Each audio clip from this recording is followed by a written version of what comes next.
Bismillahirrahmanirrahim. Alhamdulillahirabbil alamin. Wal 'aqibatu lil muttaqin wa la 'udwana illa 'alal zalimin. Asyhadu an la ilaha illallah wahdahu la syarikalah. Ilahul awwalin wal akhirin. Wa asyhadu anna Muhammadan 'abduhu wa rasuluh. Shalawatu rabbi wa salamuhu alaihi wa sallama tasliman katsira, amma ba'd. Ikhwani fiddin wa akhwati fillah, rahimani wa rahimakumullah. Alhamdulillah, kita kembali melanjutkan dari kajian rutin kita membaca kitab Qurratu Uyunil Muwahhidin fi tahqiqi da'watil anbiya'i wal mursalin. Itu penjelasan kitab Tauhid yang ditulis oleh Syekh Abdurrahman ibn Hasan ibn Muhammad ibn Abdul Wahhab rahimahullahu ta'ala. Tapi kita masuk di bab yang pertama. Kata penulis rahimahullahu ta'ala, Babu fadli tauhidi wa ma yukaffiru minadz dzunubi. Wa qaulillahi ta'ala, alladzina amanu wa lam yalbisu imanahum bidzulmin ulaika lahumul amnu wa hum muhtadun. An Ubadah bin Samit radhiyallahu anhu annahu qala qala Rasulullah sallallahu alaihi wa ala alihi wasallam, man syahida an la ilaha illallah wahdahu la syarika lah wa anna Muhammadan abduhu wa rasuluhu wa anna Isa abdullahi wa rasuluhu wa kalimatuhu alqaha ila Maryam wa ruhum min wal jannata haqqun wan naru haqqun adkhalahu Allahul jannata ala ma kana minal amal, akhrajahu. Walahuma fi hadithi Itban, fa inna Allah harrama 'alan nar man qala la ilaha illallah yabtaghi bidzalika wajha Allah. Wa Nabi Sa'id al-Khudri radhiyallahu anhu anin Nabi sallallahu alaihi wasallam annahu qala Musa ya Rabbi 'allimni syai'an adhkuruka wa ad'uka bih. Qala qul ya Musa la ilaha illallah. Qala ya Rabbi kullu ibadika yaquluna hadha. Qala ya Musa law anna as-samawati sab'a wa 'amirahunna ghairi wal ardina sab'a fi kiffatin wa la ilaha illallah fi kiffatin malat bihinna la ilaha illallah. Rawahu Ibnu Hibban wal Hakim wa sahhahahu wal Tirmidzi wa hasanahu. An Anas radhiyallahu anhu sami'tu Rasulullah sallallahu alaihi wasallam yaqul qala Allah ta'ala ya bana Adam law ataitani bi qarabil ardi khataaya thumma laqitani la tusyriku bi syai'an la ataituka biqarabiha maghfiratan. Baik, kata penulis rahimahullahu taala, babu fadli tauhid wa ma yukaffiru minadz dzunub. Bab keutamaan tauhid dan tauhid itu menggugurkan dari dosa-dosa. Baik, sebagaimana yang telah saya sebutkan di beberapa pertemuan yang sebelumnya, bahwa di dalam kitab yang kita bahas ini, di kitab Tauhid, ya, ada 3 hal yang perlu kita ketahui dari isi kitab. Yang pertama, Syekh rahimahullahu ta'ala menyebutkan judul bab, kemudian beliau menyebutkan hadis, menyebutkan ayat dan hadis atau ucapan sahabat. Ya, di akhir bab beliau sebutkan tentang masail, ya, hukum-hukum atau pelajaran-pelajaran yang dipetik di setiap ayat ataupun di setiap hadis. Jadi kitab Tauhid ini tidak ada satu pun pembahasan yang Syekh rahimahullahu ta'ala sebutkan kecuali beliau sebutkan dalil. Ya, dan insyaallah kita akan berusaha menjelaskan, ya, antara hubungan bab dengan ayat, hubungan bab dengan hadis, dan seterusnya demikian. Taib. Ikhwani wa akhwati rahimani wa rahimakumullah, setelah beliau menyebutkan muqaddimah kitab tauhid, yang mana di muqaddimah itu penjelasan tentang kewajiban seluruh umat manusia agar mereka mentauhidkan Allah Subhanahu wa taala, maka di bab yang pertama ini beliau akan menjelaskan tentang keutamaan tauhid. Ya, jadi setelah beliau jelaskan tentang kewajiban, ya, di yang kedua ini beliau jelaskan tentang keutamaan. Ya, karena biasanya orang kalau dia sudah tahu ini hukum, ya, sebuah hukum, apa hukum ini? Hukumnya wajib. Ya, kalau dia sudah tahu hukumnya, berarti dia harus pelajari. Ya, supaya lebih semangat dia pelajari, dia harus tahu apa sih keutamaan yang didapatkan bagi orang yang bertauhid. Maka Syekh di sini rahimahullahu taala di bab yang pertama, setelah beliau menyebutkan muqaddimah tentang kewajiban umat manusia bertauhid, beliau akan jelaskan keutamaan tauhid.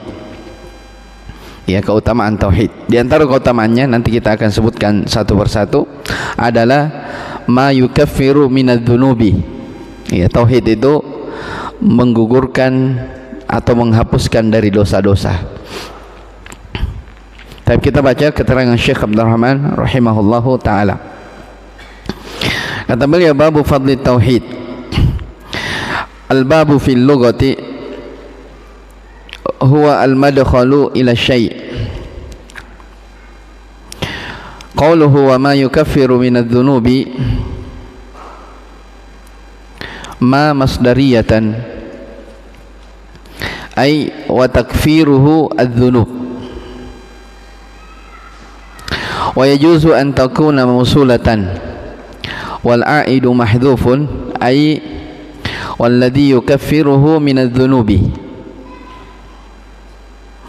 Wal muradu bit tauhid tauhidul ibadati wa huwa ifraduhu ta'ala bi anwa'il ibadati al batinah wal zahirah kad du'ai wal dhabhi wal nadri wa ghairi dhalik, kama qala ta'ala fad'u allaha mukhlishina lahu ad-din walau karihal kafirun, wa qala ta'ala fad'uuhu mukhlishina lahu ad-din. Baik, kata penulis rahimahullah, bab tentang keutamaan tauhid. Ya, boleh jelaskan dulu apa itu bab. Ya, bab itu secara bahasa artinya al-madkhalu ila syai'. Ya, bab itu artinya pintu yang menuju kepada sesuatu. Ya, madkhal tempat atau pintu untuk menuju kepada sesuatu. Itu bab secara bahasa. Ya, sama ya. Definisi ini secara bahasa ini ya ada dua bentuknya. Bisa hissi dan bisa maknawi. Jadi kalau dikatakan bab secara hissi, ya bab pintu rumah, pintu masjid. Ya, namanya pintu sesuatu yang apa namanya dimasuki awal kali untuk menuju sesuatu, itu bab. Dan bisa bab maknanya juga di sini secara maknawi, ya. Jadi dalam kitab itu ya, di setiap kitab ada namanya bab. Kalau di kitab fikih ya, kalau di kitab fikih ya, biasanya kitab fikih itu ada disebutkan kitabut thaharah misalnya. Ya, kitabut thaharah. Setelah disebutkan kitabut thaharah, setelahnya ada namanya bab. Ya, misalnya babul wudu. Ya, babul miyah, bab tentang wudu, bab tentang air. Ya, setelah bab biasanya ada fasal. Ya, fasal itu pembahasan. Setelah fasal biasanya ada masail. Ya, masalah-masalah. Ya, jadi itu urutannya. Kalau di kitab tauhid ini, ya sebagaimana yang telah saya jelaskan, ya ada nama judul bab, kemudian beliau bawakan ayat, hadis atau ucapan sahabat. Setelah itu beliau simpulkan fawaid atau pelajaran-pelajaran yang dipetik di dalam setiap bab. Itu definisi bab yang disebutkan di sini. Jadi al-madkhalu ila syai', tempat untuk menuju sesuatu. Qauluhu wa ma yukaffiru minadz-dzunub. Perhatikan, bab fadli tauhid, bab keutamaan tauhid. Wa ma yukaffiru minadz-dzunub. Ya, ma-nya di situ, ma-nya wa ma yukaffiru minadz-dzunub. Katanya ma masdariyah. Ya, kalau dia ma masdariyah berarti maknanya wa takfiruhu adz-dzunub. Ya, jadi ma dengan yukaffiru ditakwil menjadi takfiruhu adz-dzunub. Ya, sebab kaffara kalau di tasrifnya dalam ilmu sharaf, kaffara yukaffiru takfir, jadi masdar. Ya, jadi ma-nya di sini bersama dengan fi'il mudhari dia bisa jadi masdar. Makanya Syekh Abdul Rahman sebutkan kalau dia ma masdariyah maknanya wa takfiruhu adz-dzunubah. Iya. Ini yang pertama. Yang kedua, kata Syekh rahimahullah, wa yajuzu an takuna mausulatan. Ma-nya di situ bisa bermakna mausul. Ya, ma yang bermakna isim mausul. Wal a'id mahdhuf. A'idnya mahdhuf. Ya, takdirnya maknanya kalau ma-nya di situ maknanya mausul. Walladhi yukaffiruhu minadz-dzunub. Walladhi yukaffiruhu minadz-dzunub. Ya, apa bedanya? Ya, perhatikan ya. Ya, apalagi antum yang punya kitab perhatikan. Apa bedanya? Ya, ma-nya di situ bisa bermakna ma masdariyah dan ma-nya di situ bisa bermakna ma mausul. Ya, kalau diterjemahkan bahasa Indonesia, bab fadli tauhidi wa ma yukaffiru minadz-dzunub. Ya, bab tentang keutamaan tauhid dan ya, tauhid itu menggugurkan dosa-dosa. Tauhid itu menggugurkan atau menghapus dosa-dosa. Itu kalau ma masdariyah. Kalau ma mausul artinya bab fadli tauhid, bab keutamaan tauhid dan apa yang digugurkan dari dosa-dosa. Ya. Bedanya, perhatikan bedanya. Kata para ulama, ya, yang mana yang lebih tepat digunakan di sini? Walaupun dua-duanya boleh ya, bisa ma masdariyah, bisa ma mausulah. Ya, tapi yang mana yang lebih tepat? Kata para ulama, lebih ablag, lebih cocok kalau dikatakan dia ma masdariyah. Yang pertama. Kenapa? Karena kalau dimaknakan ma masdariyah itu maknanya bab tentang keutamaan tauhid, dan tauhid itu menghapuskan seluruh dosa-dosa. Ya, tauhid itu menghapuskan seluruh dosa-dosa. Ya, ini di antara keutamaan tauhid ya. Jadi tauhid akan disebutkan hadis. Jadi tauhid itu ya, bagaimanapun banyaknya dosa seseorang selama dia bertauhid, ya intinya dia bertauhid, maka dosa-dosa yang banyak itu ya akan terhapuskan karena dia memiliki tauhid. Sebagaimana akan disebutkan hadis bitaqah. Ya, akan disebutkan dalam bab ini hadis bitaqah. Jadi hadis bitaqah itu singkat ceritanya akan kita jelaskan. Ada orang yang datang menghadap kepada Allah dengan membawa gulungan dosa 99 lembar. Ya. Dia bawa dosa, gulungan dosa 99 lembar. Satu lembar disebutkan dalam hadis maddal basar, sejauh mata memandang. Ya, jadi orang ini punya catatan dosa 99 lembar. Satu lembar dari dosa itu sejauh mata memandang. Bayangkan. Ya, tapi subhanallah, karena orang ini adalah orang yang bertauhid. Ya. Ketika ditimbang, diletakkan di atas mizan timbangan, ternyata kartu amalannya itu yang berisi la ilaha illallah lebih kuat, lebih berat daripada dosa-dosanya yang sekian banyak itu. Maka ini dalil yang disebutkan oleh Syekh di sini menunjukkan bahwa selama seseorang bertauhid, sekalipun dia memiliki banyak dosa yang jelas bukan dosa kesyirikan, maka dosa-dosa itu akan gugur. Ya, akan gugur. Ini akan dijelaskan oleh Syekh rahimahullahu taala. Baik. Itu kalau dibaca masdar ya.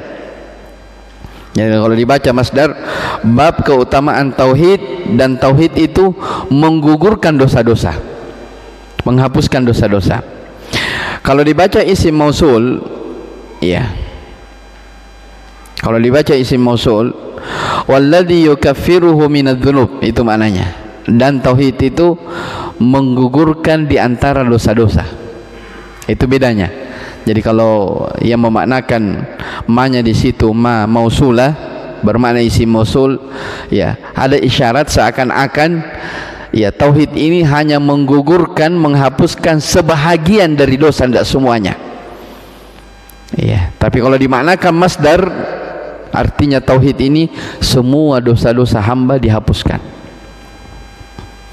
Paham ya? Itu dua perbedaan antara ma masdariyah dan ma mausulah, ya. Dan dua-duanya boleh dipakai.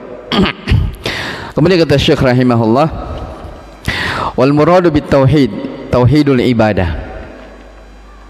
Ya, yang diinginkan dengan tauhid di sini, keutamaan tauhid adalah keutamaan tauhidul ibadah. Ya, ingat ya, sudah kita jelaskan tauhid itu ada berapa? Para ulama membagi tauhid ada tiga. Ada tauhid ibadah satu, yang kedua tauhid rububiyah, yang ketiga asma wa sifat. Saya ulangi, ada tauhid al-ibadah yang dikenal dengan tauhid uluhiyah, yang kedua ada tauhid ar-rububiyah, dan yang ketiga ada tauhid al-asma wa sifat. Ya, di dalam kitab tauhid ini Syekh rahimahullah fokus membahas tauhidul ibadah, itu tauhid uluhiyah. Ya, walaupun akan disinggung sebahagian dari tauhid asma wa sifat, akan disinggung. Ya, tauhid ar-rububiyah ya tidak banyak disinggung. Kenapa? Karena tauhid rububiyah itu diikrar, ya, diakui oleh banyak manusia. Ya, dan bukan ini letak silang pendapat atau perselisihan antara para nabi dengan kaumnya. Ya, dari semenjak Nabi Nuh alaihissalam, ya, sampai nabi yang terakhir Rasulullah sallallahu alaihi wasallam, nabi kita sallallahu alaihi wasallam, ya, mereka berseteru antara nabi dan kaumnya. Letak perseteruan mereka bukan masalah tauhid ar-rububiyah, tapi masalah tauhid apa? Uluhiyah. Ya, makanya banyak-banyak pembahasan yang dibahas itu tentang tauhid al-uluhiyah. Ya, apa itu tauhid uluhiyah? Sebagaimana yang sudah kita jelaskan, yaitu mengesahkan Allah Subhanahu wa taala di dalam ibadah. Ya, mengesahkan Allah dalam ibadah. Kalau tauhid rububiyah, mengesahkan Allah dalam seluruh perbuatan-perbuatannya. Ya, kalau ini ya orang-orang musyrikin di zaman dahulu pun mengikrar, mengakui. Taib. Wal muradu bit tauhid tauhidul ibadah. Yang diinginkan dengan tauhid di sini adalah tauhidul ibadah, atau bahasa lain tauhid al-uluhiyah. Wa huwa ifraduhu ta'ala bi anwa'il ibadati, yaitu mengesahkan Allah ya dengan bentuk-bentuk ibadah, baik itu yang batin ataupun yang zahir. Ya, jadi baik itu ibadah yang berkaitan dengan ibadah hati ataupun ibadah yang berkaitan dengan anggota badan, ya, seperti berdoa, ya, menyembelih, bernadar dan selainnya. Ya, kama qala ta'ala, sebagaimana firman Allah, fad'ullaha mukhlishina lahuddin. Ya, berdoalah hanya kepada Allah, beribadahlah hanya kepada Allah dengan mengikhlaskan, mukhlishina lahuddin, mengikhlaskan agama kepadanya. Maksudnya ad-din di sini al-ibadah. Ya, mengikhlaskan ibadah hanya kepadanya, walau karihal kafirun, walaupun ya orang-orang kafir itu benci. Ya. Wa qala ta'ala fad'ullaha mukhlishina lahuddin. Ayat yang lain, berdoalah hanya kepada Allah dengan mengikhlaskan agama ini kepadanya, itu mengikhlaskan ibadah hanya kepada Allah Subhanahu wa taala. Tapi kita baca ayat yang pertama. Jadi ini pendahuluan ya tentang keutamaan tauhid. Jadi kesimpulannya Syekh rahimahullahu taala di judul bab beliau sebutkan babu fadli tauhid wa ma yukaffiru minadz dzunub. Bab tentang keutamaan tauhid dan tauhid itu menggugurkan dosa-dosa. Ya, ada dua kemungkinan, apakah tauhid itu menggugurkan semua dosa-dosa atau tauhid itu menggugurkan sebahagian dari dosa. Ya, ada dua yang disebutkan oleh Syekh rahimahullah. Baik, kita baca ayat yang pertama. Kata Syekh Abdul Rahman rahimahullah, wa qawluhu wa qawlullahi ta'ala alladzina amanu wa lam yalbisu imanahum bidzulmin ulaika lahumul amnu wa hum muhtadun. Wal labsu huna al khaltu wal muradu bidzulmi huna asyirkul akbar kama thabata fi hadits Ibnu Mas'ud wa ghairihi marfu'an innama huwa syirku alam tasma'u ila qawli al-abdi salih inna syirka la dhulmun azim. Baik, kata Syekh rahimahullah, ayat yang pertama ya, firman Allah Subhanahu wa taala dalam surah Al-An'am ayat yang ke-82. Ya, kata Allah Subhanahu wa taala, alladzina amanu, orang-orang yang beriman, walam yalbisu imanahum bidzulmin, dan mereka tidak mencampurkan keimanan mereka dengan kezaliman, ulaika lahumul amnu wa hum muhtadun, mereka itulah orang-orang yang selalu mendapatkan keamanan, wa hum muhtadun, dan mereka itulah orang-orang yang selalu mendapatkan petunjuk. Ya, ini yang pertama ya, tentang keutamaan tauhid. Ya, perhatikan ayatnya, sisi pendahuluannya tentang keutamaan tauhid. Saya ulangi, kata Syekh, Allah Subhanahu wa taala berfirman, alladzina amanu, orang-orang yang beriman. Ya, siapa saja yang beriman. Walam yalbisu imanahum, dan mereka tidak mencampurkan keimanan mereka bidzulmin, dengan kezaliman. Ya, maka balasannya kata Allah, ulaika lahumul amnu, mereka itulah orang yang akan mendapatkan keamanan dan mereka itulah yang akan mendapatkan petunjuk. Iya. Siapa ini? Apa yang dimaksudkan mereka beriman dan tidak mencampurkan keimanan mereka dengan kezaliman? Kata Syekh rahimahullah, wal lubsu huna al khaltu. Al lubus di sini yaitu al khalt. Al khalt itu ya, mencampurkan. Ya, mencampurkan. Tahu khalt ya? Jadi khalt itu dari kata khalata di dalam bahasa Arab. Ya, misalnya ini air. Ya. Ini air bening ya. Air bening. Ya, ketika dimasukkan misalnya teh atau kopi, maka air ini otomatis berubah warna. Ya, proses perubahan warna dari bening menjadi, misalnya kalau kopi menjadi hitam, itu namanya khal dalam bahasa Arab. Ya, itu namanya al-khal dalam bahasa Arab. Taib, orang-orang yang beriman, ya, dan dia tidak mengkhal, dia tidak campur keimanannya dengan al-zulm. Ya, ini syaratnya. Kata Syekh rahimahullah, wal muradu bidzulmi huna, yang dimaksudkan dengan kezaliman di sini adalah asyirku al-akbar, syirik besar. Ya, kesyirikan. Berarti maknanya ayat, perhatikan, orang-orang yang beriman dan mereka tidak mencampurkan keimanan mereka dengan kesyirikan besar. Paham? Orang-orang yang beriman dan mereka tidak mencampurkan keimanan mereka dengan syirik. Jadi zulm di sini ditafsirkan dengan kesyirikan. Ya, mana dalilnya?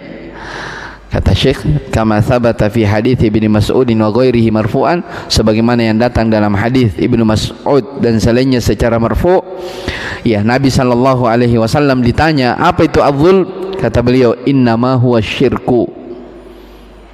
Ya, itulah kesyirikan. Kata Nabi, itulah kesyirikan. Alam tasma'u ila qaulil abdi salih, tidakkah kalian mendengarkan ucapan hamba yang saleh, yaitu Luqman Hakim, ya. Ya, dalam surah Luqman, wa idh qala Luqmanu libnihi wa huwa ya'idhuhu ya bunayya la tusyrik billah inna syirka la dhulmun azim. Ya, di antara wasiat Luqmanul Hakim kepada anaknya, ya bunayya, wahai anakku, ya, la tusyrik billah, jangan kalian mempersekutukan Allah. Inna syirka la dhulmun azim, sesungguhnya kesyirikan itu adalah kezaliman terbesar. Ya. Jadi ayat ini, ayat di surah Al-An'am yang kita baca, orang-orang yang beriman dan mereka tidak mencampurkan keimanan mereka dengan kezaliman. Ya, kezaliman di sini sudah disebutkan, yaitu apa? Kesyirikan. Ya, dalilnya adalah ayat Al-Quran. Jadi mana dalilnya bahwa kezaliman dalam ayat ini maksudnya adalah kesyirikan? Dalilnya adalah ayat di surah Luqman, inna syirka la dhulmun azim. Ya, ini yang dikenal di pembahasan tafsir, ayat Al-Quran ditafsirkan dengan ayat yang lain. Ya, jadi kadang ada seperti itu. Jadi ada ayat ditafsirkan dengan ayat, kadang ada ayat ditafsirkan dengan hadis, kadang ada ayat ditafsirkan dengan ucapan sahabat. Iya. Nah, di sini az-zulm dalam surah Al-An'am, orang-orang yang beriman dan mereka tidak mencampurkan keimanan mereka dengan kezaliman. Zulm di sini ditafsirkan dengan ayat yang lain. Itulah ayat yang datang di surah Luqman. Ya, jelas ya. Jadi kalau begitu, ikhwani fiddin rahimani wa rahimakumullah, perhatikan. Iya, ini keutamaan orang yang bertauhid, orang-orang yang beriman dan tidak tercampurkan keimanan mereka dengan kesyirikan, maka mereka akan mendapatkan keamanan dan mereka akan mendapatkan petunjuk. Dua keutamaan disebutkan di sini. Dia akan selalu mendapatkan keamanan dan akan selalu dibimbing mendapatkan petunjuk. Kita baca keterangan Syekh rahimahullahu taala. Kata Syekh Abdul Rahman rahimahullah, arada anna man lam yajtanib asyirka lam yahsul lahu amnun wala ihtida'un bil kulliyah, wa amma man salima minhu fayahsul lahu min al amni wal ihtida'i bihasabi muqamihi fil islami wal iman, fala yahsulul amnu at-tammu wal ihtida'u tammu illa liman lam yalqallaha bikabiratin musirran 'alaiha. Fa amma in kana lil muwahhidi dhunubun lam yatub minha hasala lahu minal amni wal ihtida'i bihasabi tauhidihi wa fatuhu minhu biqadri ma'siyatihi, kama qala ta'ala thumma awrathna al-kitaba alladhina istafayna min ibadina faminhum zalimun li nafsihi wa minhum muqtasid wa minhum sabiqun bil khairati biidznillah. فالظالم لنفسه هو الذي خلط عملا صالحا وآخر سيئا فهو تحت مشيئة الله، إن شاء غفر له وإن شاء أخذه بذنبه ونجاه بتوحيده من الخلود في النار. وأما المقتصد فهو الذي عمل بما أوجب الله عليه وترك ما حرم عليه فقط، وهذه حال الأبرار. وأما السابق فهو الذي حصل له كمال الإيمان باستفراغه، saya ulangi, وأما السابق فهو الذي حصل له كمال الإيمان باستفراغه وسعه في طاعة الله علما وعملا، فهذان لهم الأمن التام والاهتداء التام في الدنيا والآخرة، فالكل للكل والحصة للحصة، لأن كمال الإيمان يمنع صاحبه من المعاصي وعقوبتها، فلم يلق ربه بذنب يعاقب به، كما قال تعالى ما يفعل الله بعذابكم إن شكرتم وآمنتم. وهذا الذي ذكرته في معنى هذه الآية هو معنى ما قرره شيخ الإسلام ابن تيمية رحمه الله وابن القيم رحمه الله في معناها وهو الذي دل عليه القرآن وهو قول أهل السنة والجماعة خلافا لأهل البدع من الخوارج والمعتزلة ونحوهم. طيب. Kata Syekh rahimahullah ta'ala, yang dimaksudkan dalam ayat ini, ya, kita sedang mempelajari ayat alladzina amanu, orang-orang yang beriman, walam yalbisu imanahum bidzulmin, dan mereka tidak mencampurkan keimanan mereka dengan kezaliman, yaitu kesyirikan. Ulaika lahumul amnu wa hum muhtadun, mereka itulah yang akan mendapatkan keamanan dan mereka itulah yang akan mendapatkan petunjuk. Kata Syekh, arada anna man lam yajtanib syirka lam yahsul lahu amnun wala ihtidaun bil kulliyah.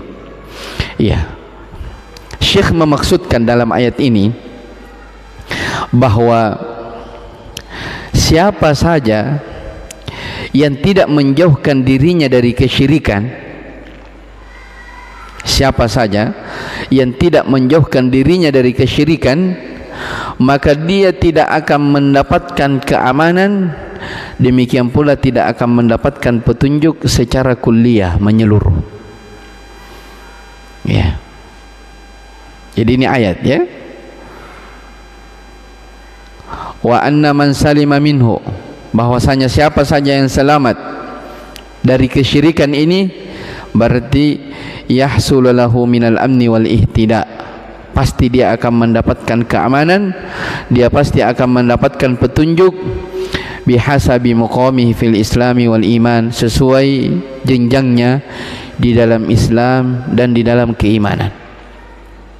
Ya, fala yahsulul amnu tam, maka seseorang tidak akan mendapatkan keamanan yang sempurna, demikian pula petunjuk yang sempurna, illa liman lam yalqallah, kecuali bagi siapa yang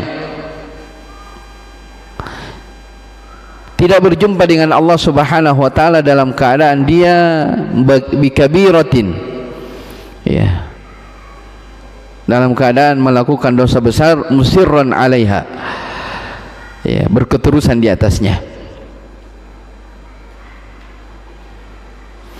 Fa amma in kana lil muwahhid,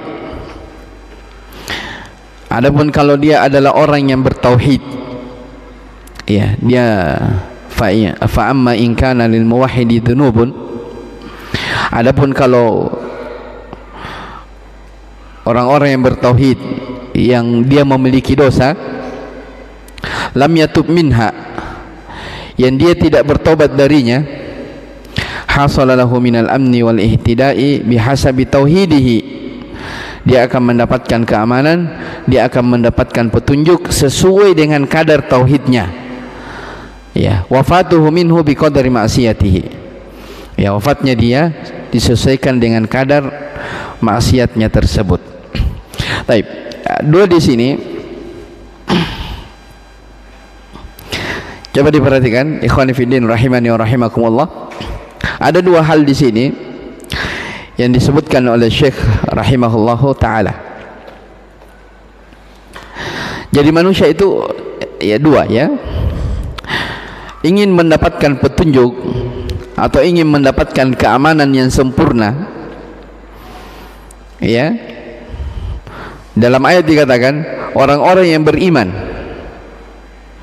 dan mereka tidak mencampurkan keimanan mereka dengan kezaliman, yaitu kesyirikan, mereka itulah akan mendapatkan keamanan dan mereka akan mendapatkan petunjuk. Ya, syarat mendapatkan keamanan, syarat mendapatkan petunjuk, dia harus terbebas dari yang namanya noda-noda kesyirikan. Ya, makanya kata Syekh di sini, ya, yang diinginkan dalam ayat ini oleh Syekh rahimahullah, siapa saja yang tidak menjauhkan dirinya dari kesyirikan, pasti dia tidak akan mendapatkan keamanan dan dia tidak akan mendapatkan petunjuk secara menyeluruh. Ya, dan betul, ya, ya, betul bahwa bagaimanapun, ya, ya, apa namanya, mewahnya kehidupan seseorang dalam hidup ini, kalau dia bergeliman dengan kesyirikan, maka dia itu tidak akan pernah mendapatkan yang namanya ketenangan. Ya, dia tidak akan pernah mendapatkan yang namanya kebahagiaan. Dia selalu was-was. Ya, kenapa? Sebab hatinya itu terbagi dua. Ya, kepada sekutunya dan kepada Allah Subhanahu wa taala. Jadi dia tidak akan mendapatkan keamanan. Kata Syekh di sini, adapun orang yang selamat dari kesyirikan, maksudnya dia berusaha jauhkan dirinya dari dosa syirik ini, maka pasti dia akan mendapatkan keamanan dan pasti dia akan mendapatkan petunjuk. Tapi disesuaikan ya sejauh mana pengorbanan dia ya di dalam mewujudkan tauhid, ya di dalam menjauhkan dirinya dari kesyirikan. Ya, makanya disinggung di sini. Ya, seseorang tidak akan mendapatkan keamanan yang sempurna, demikian pula petunjuk yang sempurna, kalau dia bergeliman dengan dosa, apalagi dosa besar. Ya, dia tidak akan mendapatkan keamanan kalau dia terjangkiti dengan bikabiratin, dosa. Ya, musirron alaiha. Ingat ya, dikatakan di sini musirron alaiha. Dia berketerusan karena di sini dosa besar. Ya, jadi kan dosa itu ada dua. Dosa ada dua. Ada dosa kecil, ada dosa besar. Di antara ciri dosa besar adalah dosa yang terus menerus dikerjakan. Ya, ciri dosa itu dikatakan dosa besar kalau pelakunya itu selalu dia ulang-ulangi dia lakukan. Ya, misalnya ya, dalam ayat dikatakan wasari'u ila maghfiratin min rabbikum wa jannatin arduha as-samawati wal ardu uiddat lil muttaqin alladzina yunfikuna fis sarra'i wad dharra'i wal kadhimina al ghaidh wal 'afina 'anil nas wallahu yuhibbul muhsinin walladzina idza fa'alu fahishatan aw dhalamu anfusahum dzakarullaha fastaghfiru lidzunubihim wa may yaghfiru dzunuba illallah wa lam yusirru 'ala ma fa'alu wa hum ya'lamun. Disebutkan dalam ayat itu di antara ciri orang yang bertakwa, wa idza fa'alu fahishatan, apabila mereka terjatuh ke dalam dosa, melakukan kekejian, dzakarullah, mereka langsung mengingat Allah, fastaghfiru lidzunubihim, minta ampun terhadap dosa-dosanya. Iya, kemudian dikatakan walam yusirru 'ala ma fa'alu, mereka tidak berketerusan di dalam melakukan dosa. Ya, jadi kata para ulama, dosa itu semakin diulangi dia semakin besar. Ya, jadi ada dosa itu kalau baru satu kali dikerjakan dia dosa kecil. Ya, tapi kalau sudah diulang-ulangi, ya sudah bercokol dalam hati, dia menjadi dosa besar. Ya, sama dengan misalnya memandangnya, contoh disebutkan oleh Nabi SAW. Ya, kita dilarang memandang sesuatu yang diharamkan. Ya, kita dilarang menggunakan mata ini pada sesuatu yang diharamkan. Ya, kata Nabi SAW, la tattabi'un nadhratan nadhrata fa inna lakal ula wa laysat laka fis tsaniyah. Ya, jangan kamu ikuti pandanganmu pandangan demi pandangan. Maksudnya kalau ada sesuatu yang dilihat haram, sesuatu yang haram dilihat satu kali, oh haram, tundukkan. Ya, kata Nabi, jangan kamu ikuti terus. Ya, karena pandangan yang pertama itu dimaafkan, yang kedua baru dosa. Paham ya? Yang pertama, jadi kalau ada orang memandang sesuatu yang haram, dia lihat terus. Ya, dia tahu dosa, dia palingkan pandangannya. Nah, itu belum dicatat dosa. Tapi kalau penasaran, kayak penasaran kok, ya tidak dilihat, mubadzir. Ya, istilahnya orang. Ya, mubadzir kalau tidak dilihat. Nah, ketika dia lihat yang kedua karena penasaran, padahal dia sudah tahu, ini haram, ini tidak boleh dilihat. Tapi karena penasaran, nah, dia lihat yang kedua, itu baru dicatat. Paham ya? Itu dosa. Nah, itu dosa-dosa kecil. Dosa-dosa yang seperti itu kalau terlalu keseringan dilakukan, dia bisa menjadi kebiasaan. Dan dosa kalau sudah jadi kebiasaan, itulah dosa besar. Paham? Dosa besar, perhatikan, dosa besar, ya, ini yang tidak akan diampuni kecuali dengan taubat. Ya, kecuali dengan apa? Taubat. Adapun dosa-dosa kecil, ya, dosa-dosa kecil yang dikerjakan oleh seorang hamba dalam kehidupan ini, itu dia bisa terhapuskan dengan amalan soleh. Paham ya? As-salawatul khams, salat 5 waktu, wal jum'atu ilal jum'ah, Jumat satu ke Jumat setelahnya, wa Ramadan ila Ramadan, Ramadan tahun ini ke tahun setelahnya, mukaffiratun ma bainahunna, dia itu penggugur dosa antara keduanya. Syaratnya apa? Majtuni batil kabair, selama hamba itu dia jauhi dosa-dosa besar. Jadi dosa-dosa kecil itu subhanallah, itulah kata para ulama pentingnya seorang dia jaga salat 5 waktunya. Karena salat 5 waktu ini yang menghapuskan dosa-dosa kecil. Ya, antara misalnya nih ya, misalnya ya, salat antara maghrib tadi dengan isya ini sebentar. Ya, ada orang antara maghrib isya ini cerita gibah. Wah, itu si fulan kenapa begitu? Ya, dia cerita tetangganya, kenapa itu si fulan, dia cerita gibah. Itu kan dosa gibah. Tapi dosa-dosa yang seperti itu bisa terhapuskan dengan apa? Kalau dia jaga sholatnya antara maghrib isya, terhapus. Paham ya?